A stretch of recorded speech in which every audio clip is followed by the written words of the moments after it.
like maybe the air's going to help pull it off there, but it's still stuck in place, and he hasn't been able to shake that loose yet. Could see the leaders on pit road in the next 5 laps. Watch this. For the lead, going to split some traffic. 3 wide, 2 wide, 3 wide. That's David Starr in the 05. Which way's he go? Who gets the advantage? He runs the old blockaroo. Clint Boyer, 21 to the front. New leader. The old blockaroo. Is that one of your Carolina basketball plays? The old blockaroo. Coach Smith called that one for you, the old blockaroo. New leader. All right, going to see some pit stops here for the front runners. Here comes Menard, giving up 4th place at lap 113. Doc? And they have a problem. He just said the water temperature is over 300 degrees. It is overheating. They can't wait any longer to come in to clean the grill and go ahead and get their 4 tires and fill it up with fuel. But you can see steam pouring out of the hood of the car.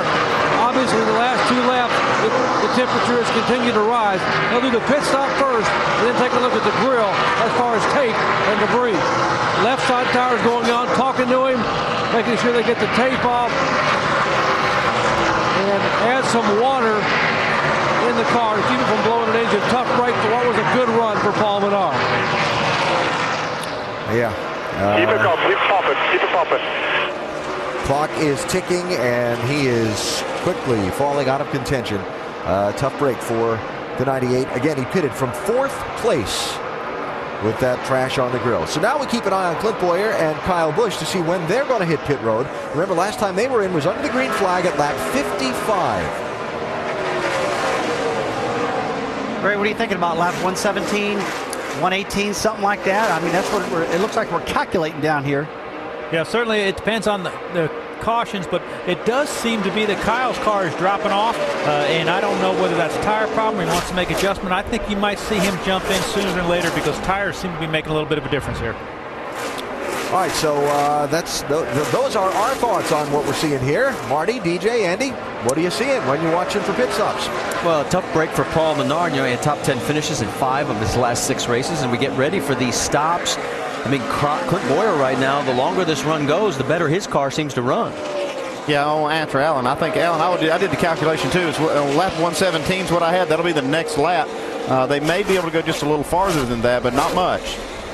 Clint's car does come alive after they've run quite a few laps here. We've only got 20 cars now on the lead lap because Hermie Sadler, Eric McClure, Mike Wallace, they've all been put a lap down by the race leaders. And you can see that Ricky Stenhouse, who's running in 20th, is about to be the next victim. He got the last lucky dog, and now he's in the lucky dog position again. And that may not last long. Let's go and check in on Brad Keselowski and Ryan Newman. That is the battle for 6th. Newman's got it. Brad wants it. Remember, Brad pitted that last caution, got right side tires only. They're side by side. Newman on the high line. Yeah, he's got a lot more fuel to go, so he'll be out there for a while. Let's send it down to Doc in pit road. Justin Allgaier in for a scheduled stop. They just splashed Sunoco gasoline everywhere on the left rear of the car. Justin said the car was bouncing. He thought they might have a shock absorber problem in the front. They think now maybe some one-lap scuffs they put on. Fresh Goodyears, and he is away. And just to let you know, that you saw on the right side, Paul Menard's car still sitting on pit road. He's now 5 laps down. Well, there's been 15 caution laps since these leaders last pitted, so that's going to add quite a bit of distance to their run. But you see Clint Boyer making his stop right now while Kyle Busch goes by.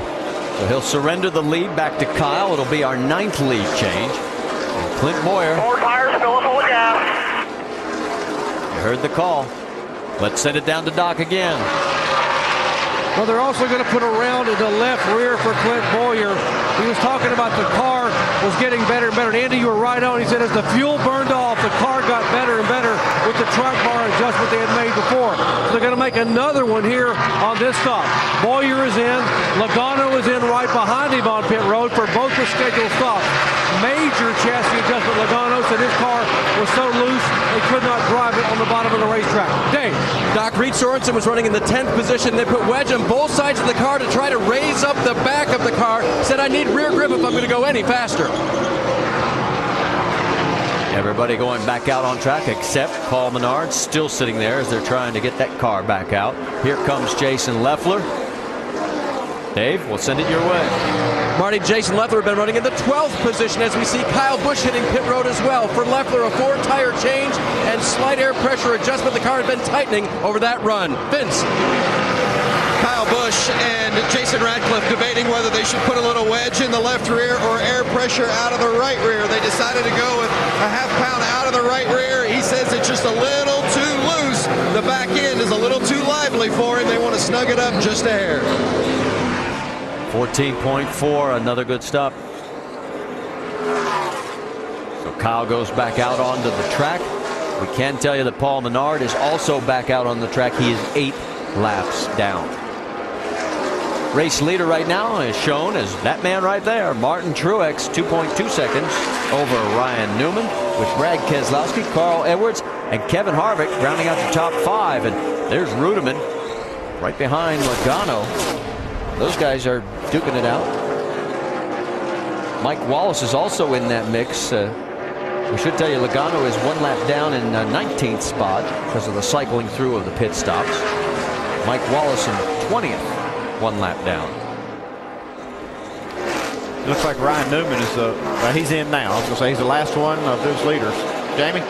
Yes, he is, and his cup over-the-wall guys are pitting his car for him. He's saying his car is getting better, a little bit tighter on the longer run. Air pressure adjustment was already made, 4 tires, and they'll fill it up. Again, this is the last race for this James Finch team, including Ryan Newman, of course, because they don't have sponsorship from here on out. They may put together something for next year, as you see him working around on the left side here. They've been good on pit road tonight. Ryan himself been hovering in the top 10. The tear off the windshield, he's down and away, 14.8.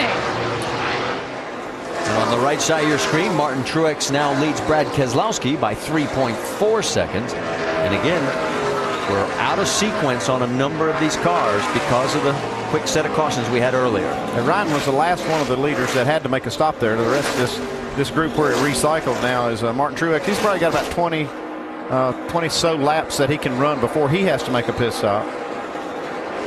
Well, to give you an idea, Truex last pitted on lap 82, as did Brad Keselowski. Carl Edwards on lap 73. And then you go Harvick, Rudeman, and Gahn. They also pitted on lap 82, and that is your top 6. So things have calmed down as there goes Clint Boyer whipping around Mike Bliss and Jason Keller. And his chase to get back towards the front continues at our race here presented by Hellmann's. Back to the Dollar General 300. Make sure to go to NASCAR.com for all your latest NASCAR information. Couple of quick updates. Paul Menard is behind the wall now. Looks like they may have lost the motor. We'll keep you updated if we're getting back out on track.